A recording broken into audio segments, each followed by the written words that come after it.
ये देखो एक लगन कुंडली है। ये ये लगन भाव है। लगन पहला घर, लगन भाव। इसमें मान लो सपोज कोई भी राशि बैठी हुई है, छठी राशि बैठी, छठी कौन सी? कन्या। ठीक है। दूसरे भाव में सातवीं राशि तुला, तीसरा चौथा पांचवा छठा सातवां आठवां नौवां 10वां 11वां 12वां, ये टोटल 12 भाव है। ये लगन भाव हो गया। लगन भाव कन्या। ठीक है। कन्या राशि है। कन्या के राशि कौन से स्वामी? कन्या के स्वामी होते हैं बुध। ठीक है। तो आप इसको इसमें देखो, जो सी राशि जिस नंबर की लिखी हुई है, तो उसी राशि में अब कौन सा ग्रह बैठा हुआ है। कोई भी ग्रह बैठा हुआ है, तो हमने इन ग्रहों की स्टडी करनी है। ठीक है। तो इन ग्रहों की हमको क्या करनी है? स्टडी करनी है। अब कैसे क्या है?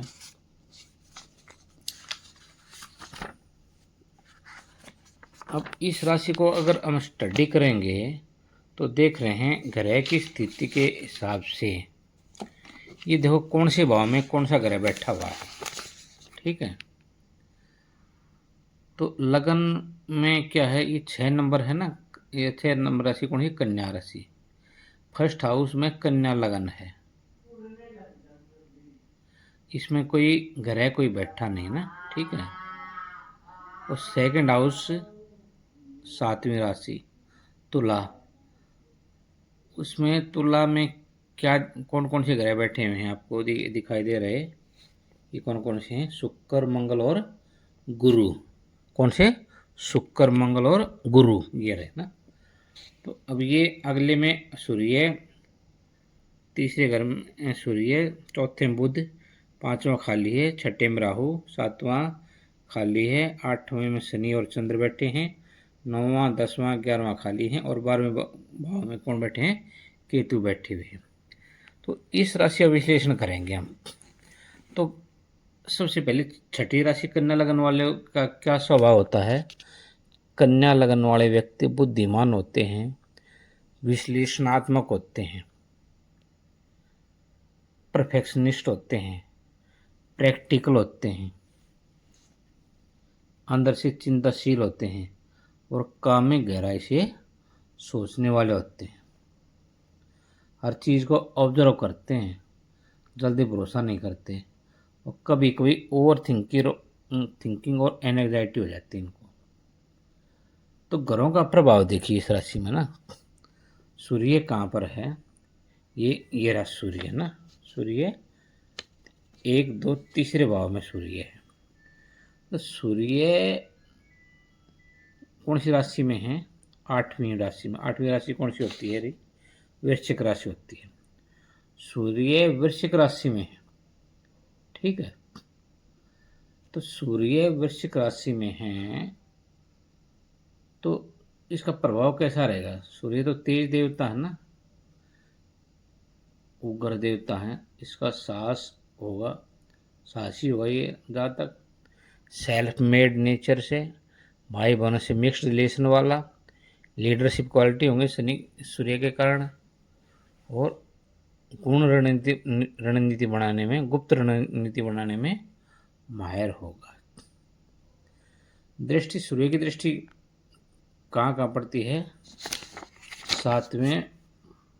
सातवीं दृष्टि और 9वीं। सूर्य की 7वीं दृष्टि 9th हाउस पर पड़ रही है। सूर्य की कौन सी दृष्टि पड़ती है? 7वीं। 7वीं दृष्टि कैसे गिनेंगे सर? एक यहाँ से 8 से गिनेंगे। 1 2 3 4 5 6 7 8। ठीक है। सूर्य की दृष्टि 9th हाउस पे पड़ रही। 9th हाउस 1 2 3 4 तो 9th हाउस तो कौन सा? 8वीं दृष्टि कैसी हुई? तो सूर्य से गिनो, सूर्य की 7वीं दृष्टि होती है ना 9th हाउस पर। 7 गिनो सूर्य से। 1 2 3 4 5 6 7, ये यहाँ पर दो नंबर राशि है ना, ये वृष राशि ना, ये 9th हाउस यहाँ पड़ रही है इसकी। ठीक है, तो ये 9th हाउस क्या होता है आपका, ये वाला 9th हाउस ये होता है धर्म का, भाग्य का और पिता से संबंधित मामलों में स्ट्रॉन्ग इन्फ्लुएंस देगा सूर्य।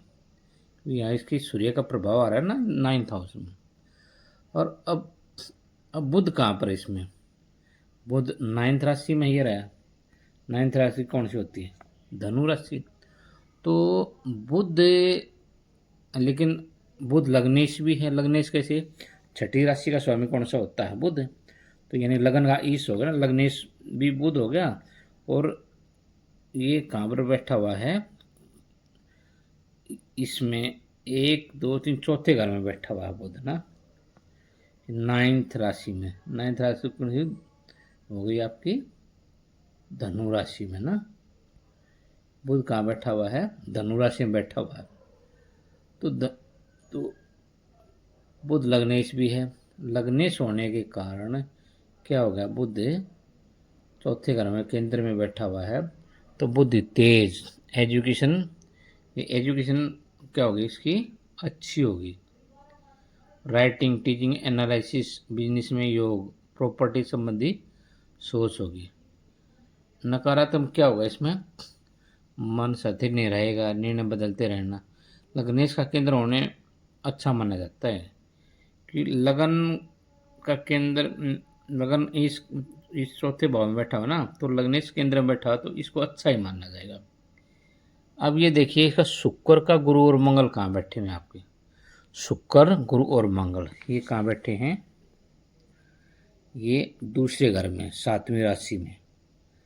ठीक है, शुक्र गुरु और मंगल 2nd हाउस में बैठे हुए हैं।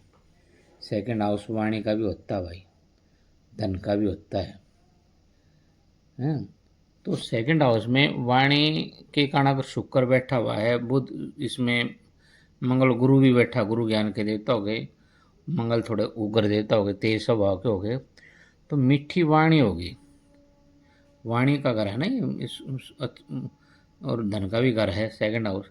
तो मीठी वाणी शुक्र के कारण, लग्जरी, प्रेम, शुक्र लग्जरी के देवता भी है ना, आकर्षण के देवता, और धन आकर्षित करने की क्षमता होगी, धन का घर है ये। और कला, लेखन, संगीत और मीडिया में भी टैलेंट दिखाएगा ये एक जातक। और 2nd हाउस में धन के योग के कारण होंगे, फैमिली का सपोर्ट, विजडम, धार्मिक सोच रहेगी। और 2nd हाउस में यहाँ मंगल भी तो बैठा हुआ है, मंगल भी तो अपना प्रभाव दिखाएगा। मंगल के कारण है ना, वाणी तो ठीक है अच्छी होगी शुक्र के कारण, लेकिन मंगल के कारण वाणी तिखी हो जाएगी। तो ये गड़बड़ बोलने में थोड़ा सा रूखापन हो जाएगा मंगल के कारण, लोग बुरा मान जाएंगे जरा सी बात का। और फैमिली डिस्प्यूट्स हो सकते हैं, कुछ भी कह देगा, भाइयों को, बाप को, माँ को, किसी को कुछ भी कह देगा, चाचा ताऊ को, ये जातक। तो इस हिसाब से मंगल से के कारण डिस्प्यूट हो सकते हैं। धन और मंगल के कारण थोड़ा मंगल नेगेटिव प्रभाव डाल रहा है। धन तो आएगा इसमें, धन का घर है, लेकिन मंगल के कारण इसका खर्च भी हो जाएगा। और इसी में गुरु और मंगल के कारण क्या होगा, गुरु मंगल योग है। गुरु तो मतलब ज्ञान के देवता हैं, और मंगल लीडरशिप के, साहसिक काम करवाते हैं। तो मंगल और गुरु के कारण लीडरशिप रहेगी, बिजनेस ग्रोथ करेगा, फाइनेंशियल एक्सपेंशन होगी, एंटरप्रेन्योरशिप का माइंड होगा इसका ना। इम्पल्सिव डिसीजन से नुकसान भी हो सकता है लेकिन ना। तो शुक्र लग्जरी का, मंगल थोड़ा तीखा, गुरु ज्ञान का, इनका कम्बिनेशन हो रहा है इसमें ना 2nd हाउस में, धन में और वाणी में और इसमें। तो अपने अपने प्रभाव डाल लेंगे। लेकिन गुरु जहाँ हो गया तो इसके प्रभाव को कम कर देता है, मंगल के प्रभाव को। इसमें प्रभाव राहु, अब राहु कहाँ पर बैठा हुआ है, राहु कौन से घर में बैठा हुआ है, 6ठे घर में। राहु 6ठे घर में बैठा, ये बैठा ना, ठीक है, राहु 6ठे घर में बैठा ना। लगने से गिनेंगे तो कैसे, 1 2 3 4 5 6, राहु 6ठे घर में बैठा हुआ है।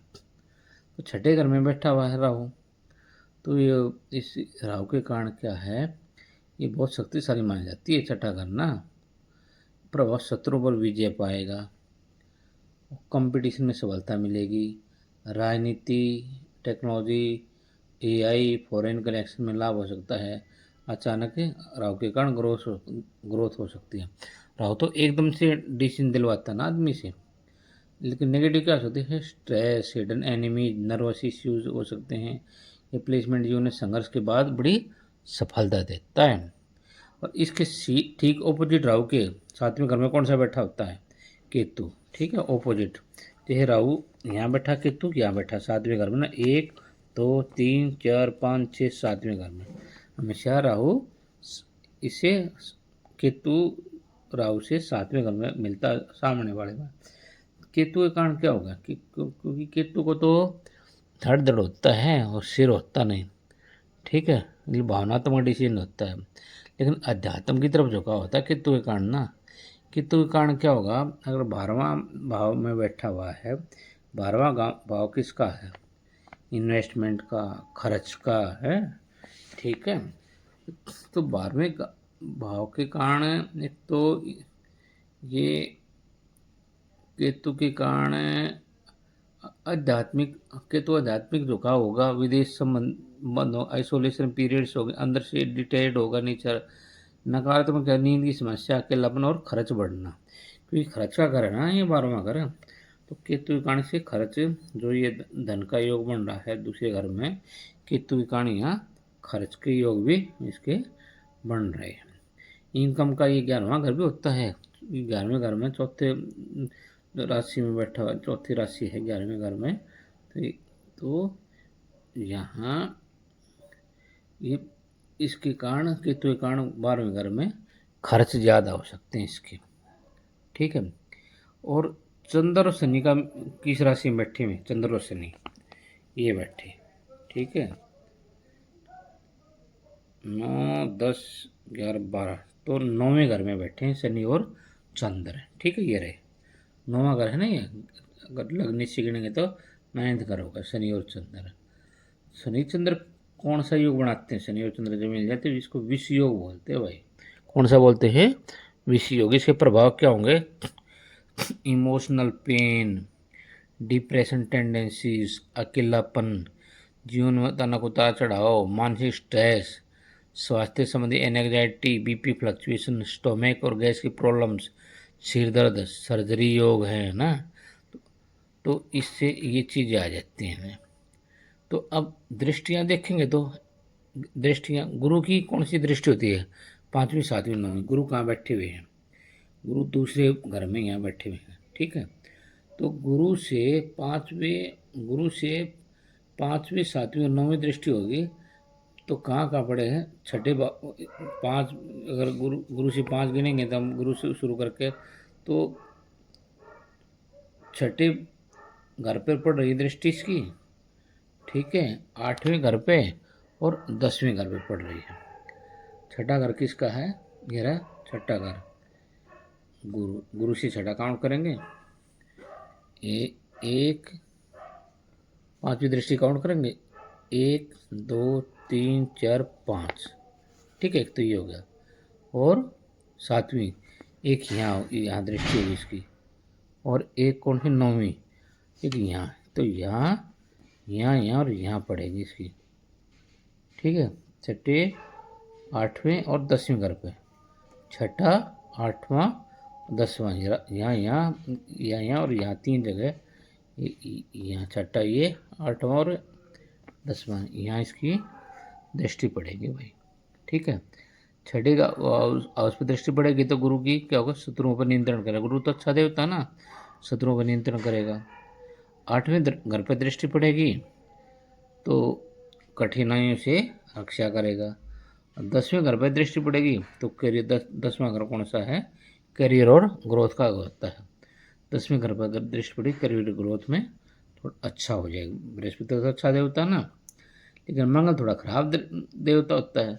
तो मंगल की दृष्टि कैसे चलती है, 5वीं 8वीं और 9वें घर पर मंगल कहाँ बैठे हैं, ये ना, यहाँ से 5वां घर गिरो, 8वां और 9वां, एक दो, एक दो, तीन, चार, पाँच, पाँचवा,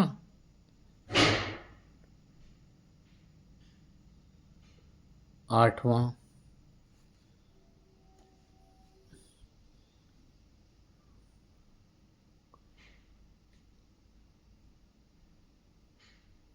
मंगल की दृष्टि 4, 7, 8 में जाती है ना मंगल की दृष्टि, चौथे और सातवें आठवें में। एक, मंगल की दृष्टि चौथे सातवें आठवें में, एक दो तीन चार, यहाँ एक दो तीन चार, यहाँ इस घर में पांचवा घर ये है, यहाँ पड़ेगी। और सातवें में 5, 6, 7, एक यहाँ पड़ेगी।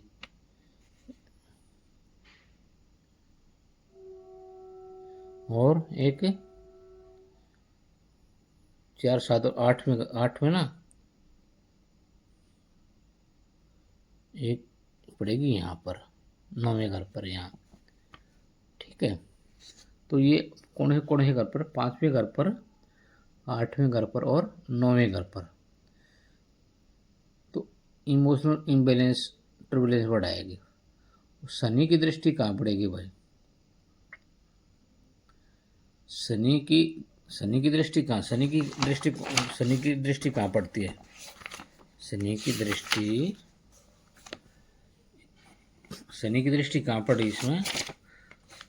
शनि कहाँ है आपका? शनि ये रहा ना। शनि की दृष्टि 10वें घर पे, 10वां घर आपका ये है।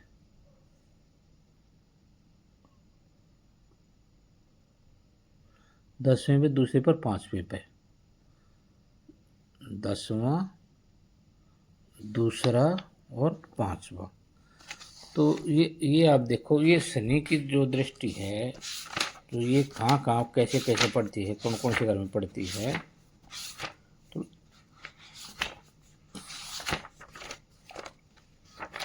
तो इसके हिसाब से जो अभी तक बताया मैंने, इसको स्टडी कीजिए।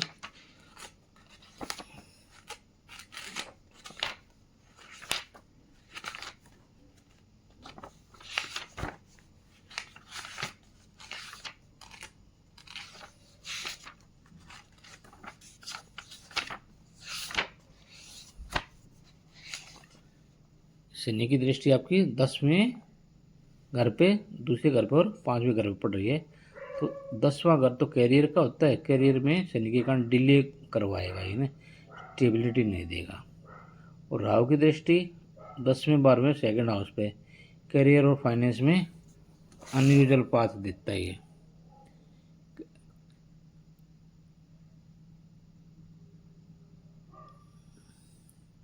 तो इसमें कुंडली में धनयोग गुरु के कारण सेकंड हाउस में, शुक्र के कारण भी सेकंड हाउस में, राहु के कारण 6th हाउस में, और बुध स्ट्रॉन्ग है इस राशि में ना, लग्नेश है।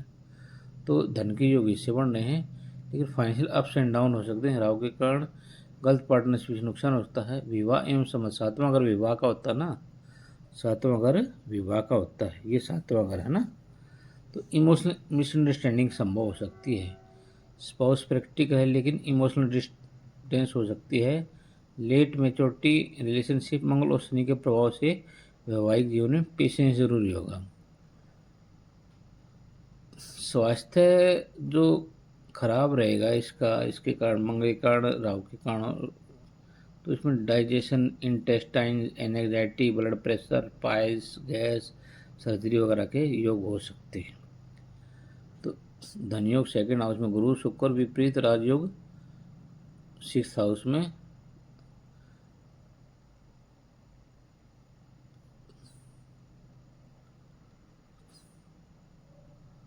तो इसमें शनि, चंद्र और शनि का दोष के लिए क्या करना चाहिए? हर सोमवार शिव का अभिषेक करना चाहिए, ओम नमः शिवाय का मंत्र जाप करना चाहिए, और शनिवार को पीपल के नीचे सरसों के तेल का दीपक जलाना चाहिए। राहु के लिए ओम रांग राहवे नमः, नारियल तेल में प्रवाहित करें। शनिवार को बुध मजबूत करने के लिए बुधवार हरी मूंग की दान कर दें। गणेश पूजा करें। ओम बुद्धाय नमः। मानसिक शांति हेतु ध्यान, सूर्य नमस्कार। रात देर तक जागना कम करें। धन वृद्धि हेतु शुक्रवार लक्ष्मी पूजा करें। कन्याओं का मिठाई का दान करें। कुल निष्कर्ष क्या है इसका? ये कुंडली बुद्धिमत्ता, रिसर्च माइंड, बिजनेस एबिलिटी, संघर्ष के बाद सफलता, leadership, hidden leadership, spiritual growth दर्शाती है, जिनमें सबसे बड़ी चुनौती मानसिक तनाव, इमोशनल आइसोलेशन, ओवर थिंकिंग और सबसे बड़ा एनालिटिकल इंटेलिजेंस स्ट्रेटजी। तो ये चीज़ें इसके कारण हैं। तो इसका मैं आप लोगों को थोड़ा जो बताया है, मैं आपको इसका एक जिस्ट देना चाह रहा हूँ। आप इसको नोट कर लेना, जो बताया है मैंने समझा भी दिया आपका। तो इस कुंडली में ये ऐसे ऐसे है, ये इस कुंडली के ये योग बन रहे हैं ना, ठीक है। ये तो आपकी ग्रहों की स्थिति आ गई ना, ठीक है। ये ग्रह कौन सा ग्रह कहाँ बैठा है इस कुंडली में, ठीक है। ये ग्रहों की स्थिति आ गई। जैसे लगन, कन्या लगन, ग्रहों की विस्तृत स्थिति थी। क्या दृष्टि व ग्रहों की दृष्टि धनु राशि में, ठीक है, ये चल रहा है। शुक्र, गुरु और मंगल का तुला राशि में, गुरु सेकंड हाउस, मंगल सेकंड हाउस में, गुरु मंगल का योग चल रहा है। तो राहु कुंभ राशि में और केतु सिंह राशि में, चंद्र शनि मेष राशि में, और दृष्टियाँ, गुरु की दृष्टि 5वीं 7वीं 9वीं दृष्टि होती है अपने घर से, मंगल की दृष्टि, शनि की दृष्टि, राहु की दृष्टि, कैरियर की योग, धन योग, विवाह संबंध ने ये बता दिया, स्वास्थ्य विशेष राजयोग, सेकंड हाउस में गुरु और शुक्र के कारण से धन योग है। इसमें उल्टा राजयोग भी छठे हाउस में, राहु 6th हाउस में बैठा हो ना, तो यहाँ थोड़ा नुकसान कर सकता है। जीवन का पैटर्न ये है भाई। उपाय मैंने बता दिया आपको, अभी बताए हैं तो ये हैं। तो इन चीज़ों को आप नोट कर लीजिए ना, ठीक है। तो अगर वीडियो में कुछ समझ में आया हो तो लाइक कर सकते हो, चैनल को सब्सक्राइब कर सकते हो। और मान ली आपकी कोई समस्या है कुंडली संबंधी, आप मेरे को मेल है जो मैंने मेल लिख के दिया हुआ है dkrpgd@gmail.com, उस मेल पर आप मेरे को संदेश भेज सकते हो। धन्यवाद।